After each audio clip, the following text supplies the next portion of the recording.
A wonderful and blessed day to all of us. And I'm so thankful that I have been with you for a couple of weeks. And so thankful that I was able to go back in the Philippines despite of the typhoon in Macau. But then God is so good, no? Even though there was a delay in my flight, but then God had used me and had given me the patience to reach the place safe and sound. So very thankful to all of you there in Macau. When I was there, your support, your love, and whatsoever you have done towards me, I'm so very thankful for all of you. And so as we start with our lesson this afternoon, I would like to share to you a very message that would give us a hint of ourselves, of who we are in the sight and in the presence of God. So I would like to entitle this message, How God Looks at Us. Ano yung pagtingin ng Diyos sa bawat isa sa atin? How do God looks at us? As of now, kung tignan po natin yung buhay natin, ay isa na rin po na buhay na kung saan ay masasabi po natin na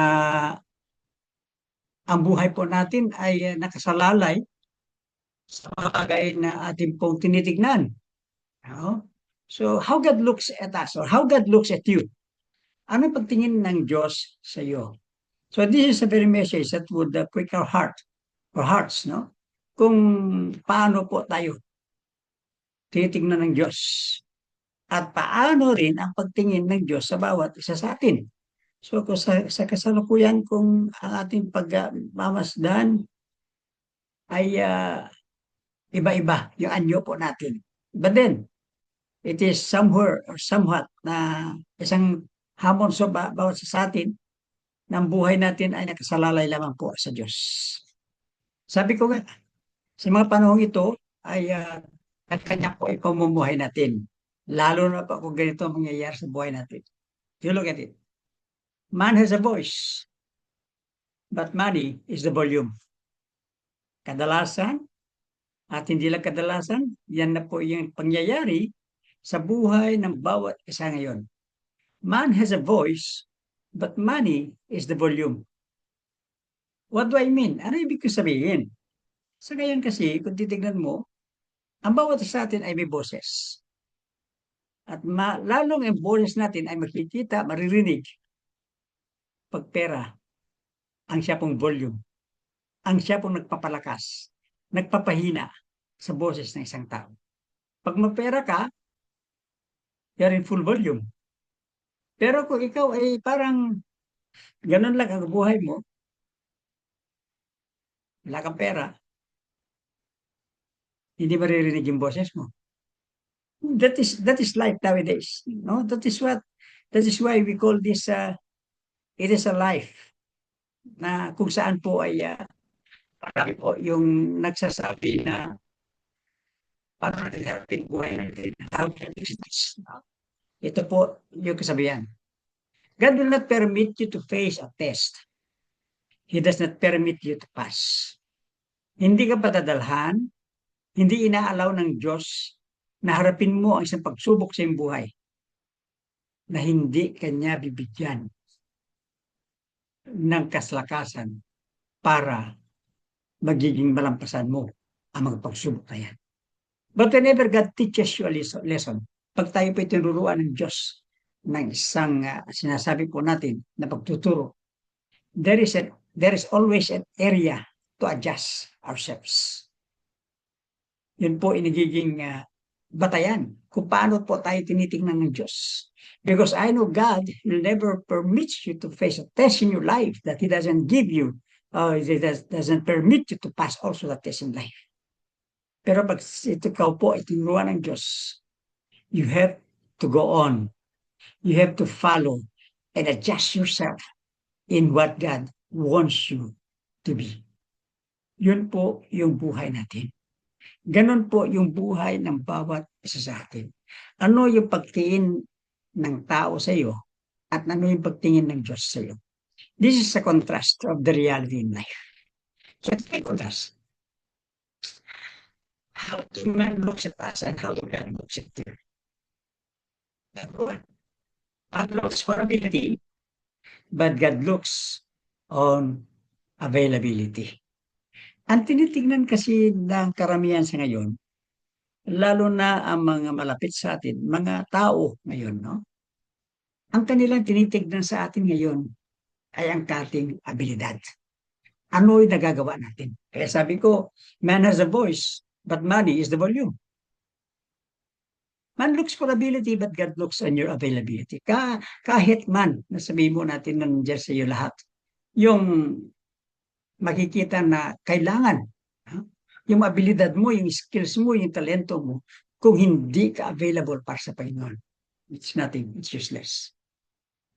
Because your availability must always be present before the Lord. It is always ready. It is always accessible. Your Christian thought is always on the go. It's always on fire for the Lord. Wala po siyang ini-excuse. Huh?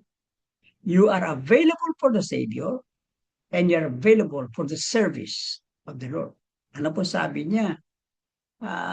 Sabi po niya in Matthew chapter 4:19, no? Na diyan po ay magkikita po natin na yung isang tao ay dapat available pa siya para sa Panginoon, no? So guaranteed po 'yan na dapat available po tayo lagi para sa Panginoon dahil yan po yung kailangan natin. And you have to be always available for the service of the Lord. Ika nga niyan, pag gusto mong gawin, lalo na kaya mong gawin, walang pasubalit, walang rason-rason, walang excuses. You will always find time to do it. Pero pag ayaw mo, ang dami mong rason. Ha? Ang dami mong excuses, ang dami mong alibay pag ayaw mong gawin. Ha? And that's how man looks at you. Magaling ka nga. Ha? Ang ganda ng boses mo. Ang galing mo na gumawa. Ang galing mo siguro na magwalis. Ang galing mo siguro na magluto. Pero laging sasabi mo, hindi ako available. I'm not available. No. So, walang kapuluan. Yung abilidad mo dahil hindi mo ginagamit yan para sa Panginoon. And one day magugulat ka, God will take away from you that ability. Kukunin po ang Diyos yung abilidad na yan na nakikita po natin sa inyo. No? Dahil yan ito, mamalaki mo lang na abilidad mo yan para sa tao. So yan sinasabi nila, you will become a man pleaser rather than God pleaser. So it's useless. It's nothing on your life. It is because you just wanted to display your ability with the knowledge and understanding that you wanted to please or to have that the eyes of men being on you. But that ability, when it turns to your availability, you're always present. You're always on the go. You're always ready to do it, no matter. Especially when there is nobody who can see you. They are always available for the Lord. Hindi yung ginagawa mo lang, pinapakita mo yung galing mo pag may nakatingin sa'yo. No? No. Whether it be, may tao sa paligid mo, walang tao sa paligid mo, ginawa mo lang. Yung katungkulan mo, ginawa, ipinakita mo yung galing mo para sa Panginoon. And that is what we call God grants you the reward someday in heaven. Because you are always available for the Savior and you are always available for the service of the Lord. And who you are serving? The King of Kings, the Lord of Lords. Yan po ang pinagsisilbihan mo. Siya na tunay ng Diyos. At huwag mo ipagkakait ang iyong availability para sa ating Panginoon.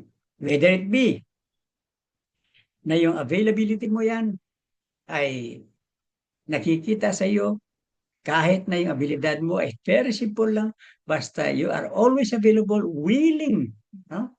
willing to do your part for serving the Lord. It's a great availability before the Lord. Hindi po minimeasure ng Diyos yung kagalingan mo.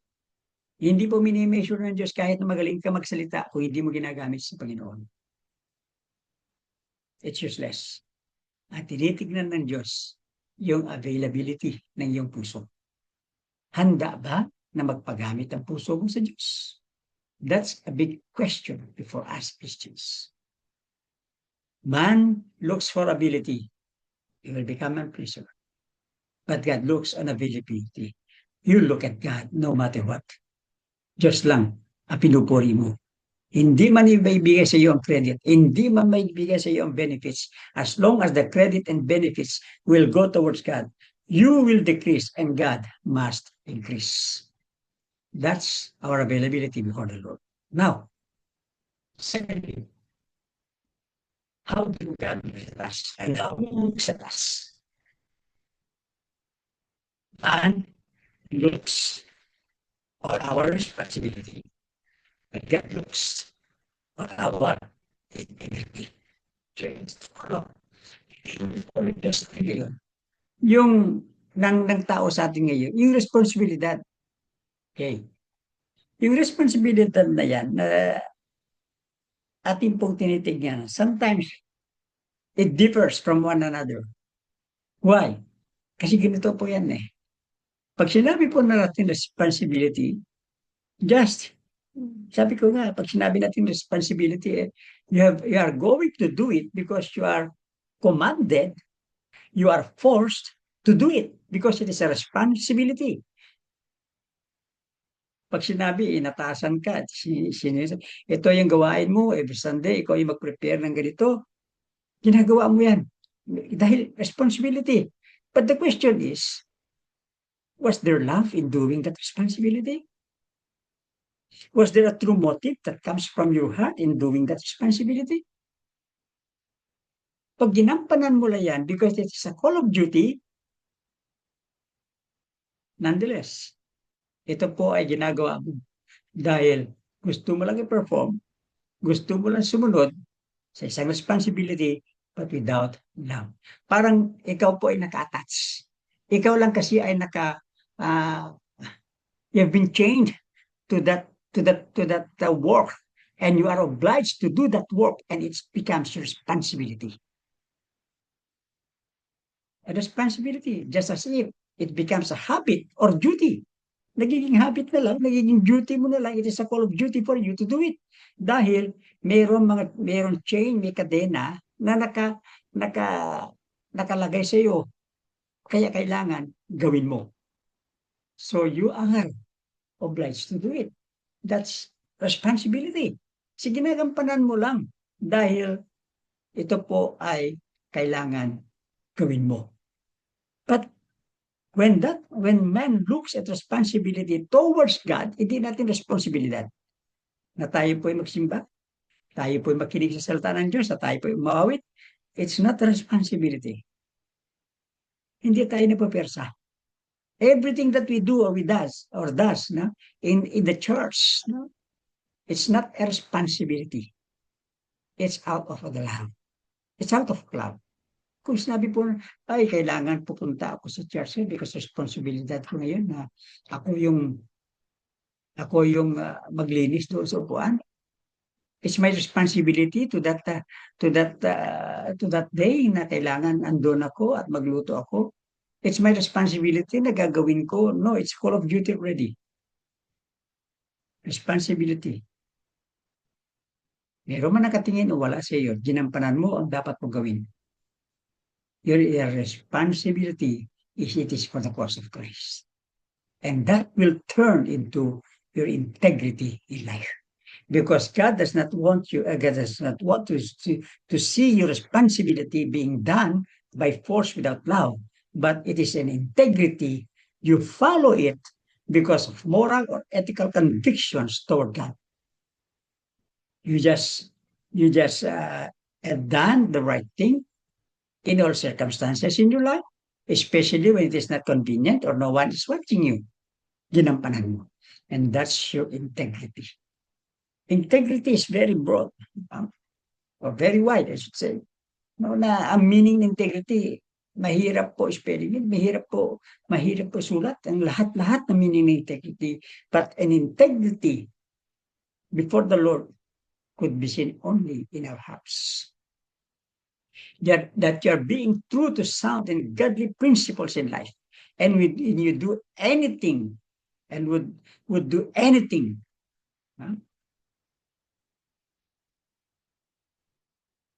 what we call it dishonors God. Yan po yung sinasabi po natin na isa po natin na dapat gawin. Huwag po tayong gagawa ng mga bagay na ito po hindi nakakapuli sa Diyos.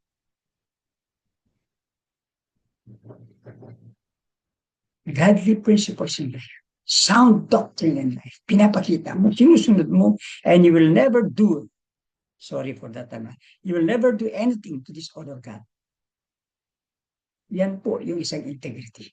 Yung integridad mo ay yung ayaw mo na baliin yung paniniwala mo sa Diyos. Ayaw mong gawin yung mga bagay na ito po ay hindi pumupuri sa Diyos. And you're standing true with your integrity in life. Dahil pinapatotohanan mo na ginagampanan mo yung pagiging buhay mo na nakasalalay sa Diyos at ginagampanan mo at ginagawa mo ang mga bagay na ito po'y kusa na nanggagaling sa puso mo at walang sapilitan. It's your integrity to serve both the Lord and the Master and giving your service to the Lord. You're serving the Savior. You're serving the things that would give glory to God. So, yun po ginagawa natin. Alam yung bagay ginagawa natin? Very simple.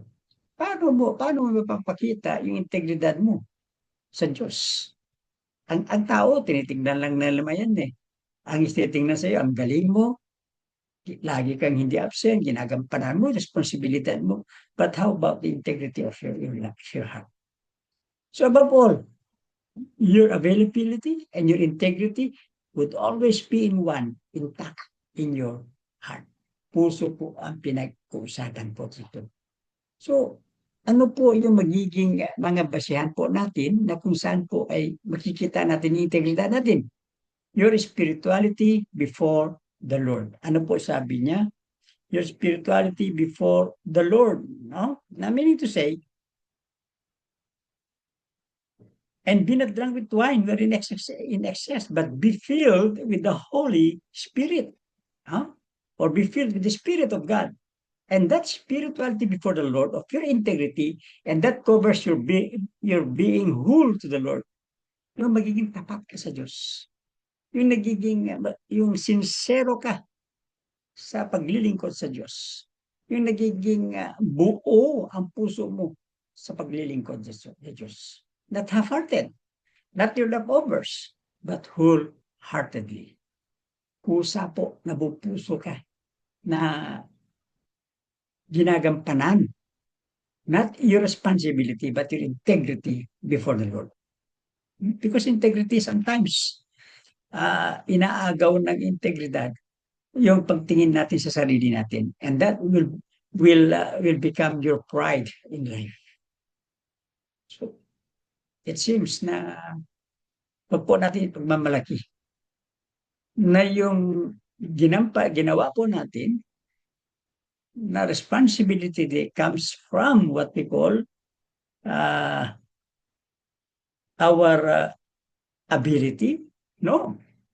That ability that turns into responsibility without the sincerity of the heart, it's nothing. May ability ka, lack availability. May ginagampanan mo responsibility mo, but without your integrity before the Lord, that must speak about your heart.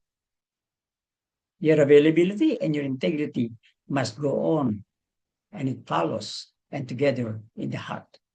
Because your spirituality before the Lord counts most. Your testimony before the world counts most? No, tingnan mo. Hindi lamang po yung spirituality mo before the Lord, na yung integridad mo before the Lord, but your integrity before the world and your sincerity before the work. Yung mga ginagawa mo, yung mga bagay na ginagawa mo. So ano sabi niya? Galatians chapter 1 verse 10, for do I now persuade men or God? Or do I seek to please man? For if I yet please man, I should not be the servant of Christ. Kung ang sinseridad mo sa iyong ginagawa, sa iyong paglilingkod sa Diyos, sa yung pagbibigay ng abilidad mo at ng responsibility mo sa Diyos ay wala po ito sa Panginoon. Sabi niya,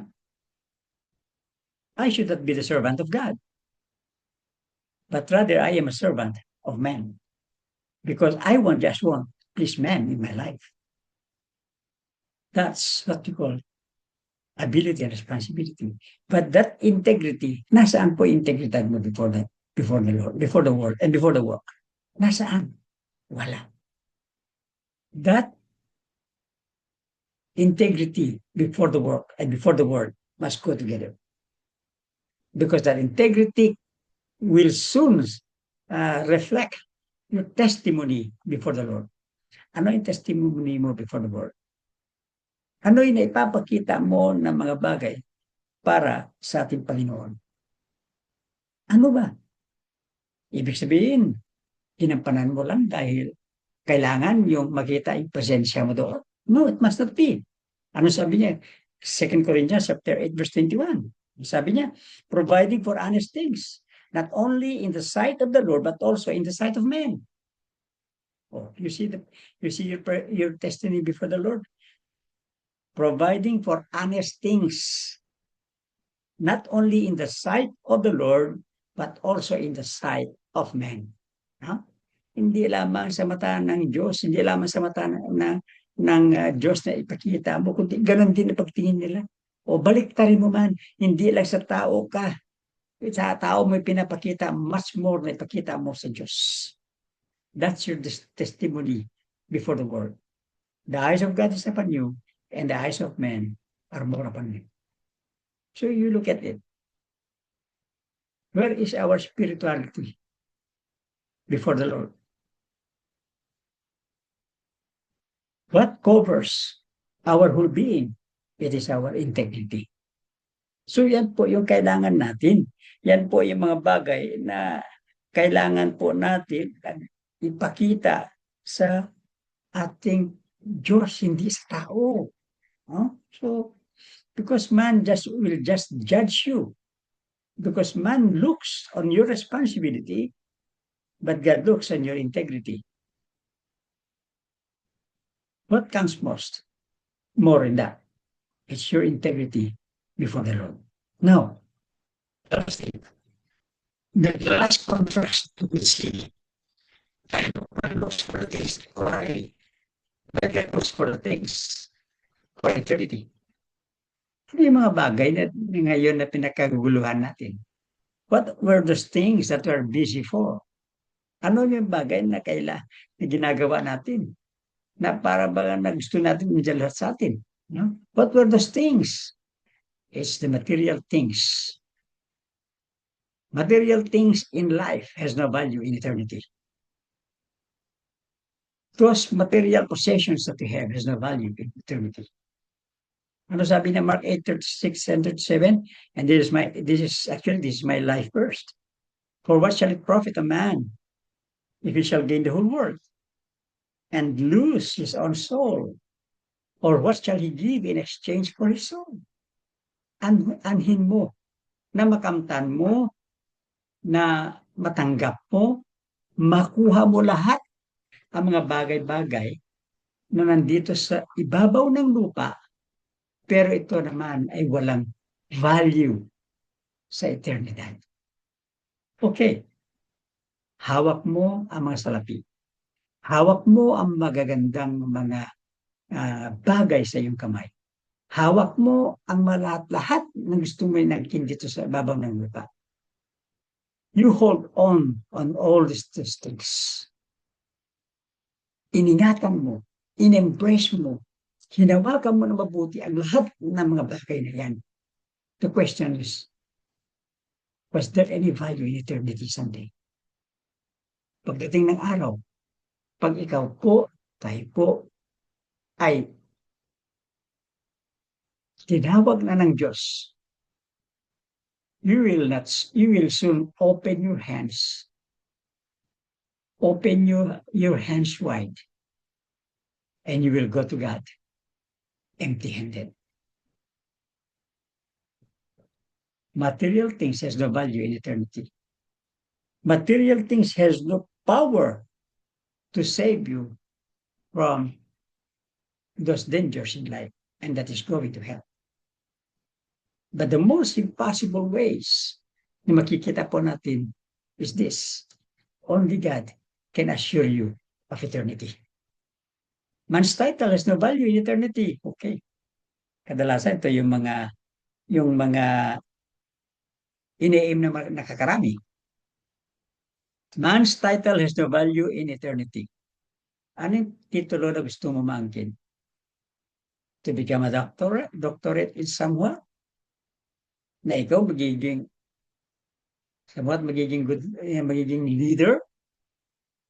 O mataas yung ina-aspire mo sa iyong buhay na magiging ganito ka? Ikaw siguro magiging bisor ka na o ano yung gusto mong answer? But look at it. Nandyan man lahat-lahat na yan sa iyo. Okay, you could easily attain all those things. You could easily have all those things in life. But the question is, was there any value of those things in eternity? Kasi once na yun po hinawakan natin, yung mata po natin ay laging nakafocus on material things, on man's title. Doon na po tayo nakafocus. Ano sabi na Isaiah 16:7? Sabi niyo ba na? But the Lord said unto Samuel, look not on his countenance or on the height of his stature, because I have refused him. For the Lord seeth not as man seeth, for man looketh at the outward appearance, but the Lord looketh on the heart. Man's title. Napakataas man ang tanyag ng iyong narating. Tinitingala ka ng mga tao. Napakataas. Untouchable ka. Nandun na lahat sa iyo. Yun ang pagtingin ng tao. Outwardly, nandyan na lahat sa iyo. Pero sabihin ng Diyos, but God looketh at the heart. Ang tinitignan pa rin ng Diyos, yung puso. You have the good stature. You have the good standing. You have everything in life. Title, andyan lahat sa iyo. But the question, again and again, was there a value in eternity? Those titles in life will just soon vanish. Papalitan din yan pagdating ng panahon. Pag ikaw ay nandoon na sa may salamin at nakahiga na doon, ilalaga ka sa iyong hahantungan na temporary na iyong doon ka na mamamahinga. Iisa lang, hindi titulo na doctorate, hindi titulo na kung ano natapos mo. Ang makikita lang doon is RIP. Haharap ka sa Panginoon. Ano sabihin ng Panginoon? Will God address you with those titles that you have attained? No. Kung yun ay pinagmamalaki mo, you're still on the track of what we call by works. Because God do not appreciate. God do not look at what you have attained in life, but what God looks on your heart. But the good thing, when man looks for the things temporarily, material, and man's title, here God looks for the things that are eternity. And what is eternity that God is looking at us? Someday, the best eternity that will be ever heard from God is the Master's commendation. And that is the most valuable thing in eternity. The Master's commendation. Ano po yung commendation ng Diyos? Na napakaganda na pakinggan. Look at it. And listen well for this commendation of the Lord, which is written in Matthew chapter 25, verse 21. It says like this, His Lord said unto him, you listen well, take note of this. Sana lahat ng ito ay maririnig natin pagdating ng araw na tayo po ay haharap sa Diyos. His Lord said unto him, well done, thou good and faithful servant. Thou hast been faithful over few things. I will make thee ruler over many things. Enter thou into the joy of thy Lord. Dito po, sabi niya, thou hast been faithful over few things. I will make thee ruler over many things. Kasi napatunayan, that ability that he had or she had in life, he was so faithful doing it for the Lord. That turns into his availability before the Lord. That responsibility na kailangan ng Diyos na gampanan niya, hindi by force, hindi by what we call a habit or habitual ways, but ginampanan niya, that turns into his integrity. He has been so faithful in few things. And now the Lord says, I will make you ruler over many things. Bibigyan ka pa ng Diyos na maraming mga gawain, maraming mga bagay. And that is the most valuable thing in eternity, the Master's commendation. At nagampanan mo ang lahat nito. God says, enter. No? Well done, thou good and faithful servant. Enter thou into the joy of thy Lord. Napakaganda po ng sinabi ng Diyos.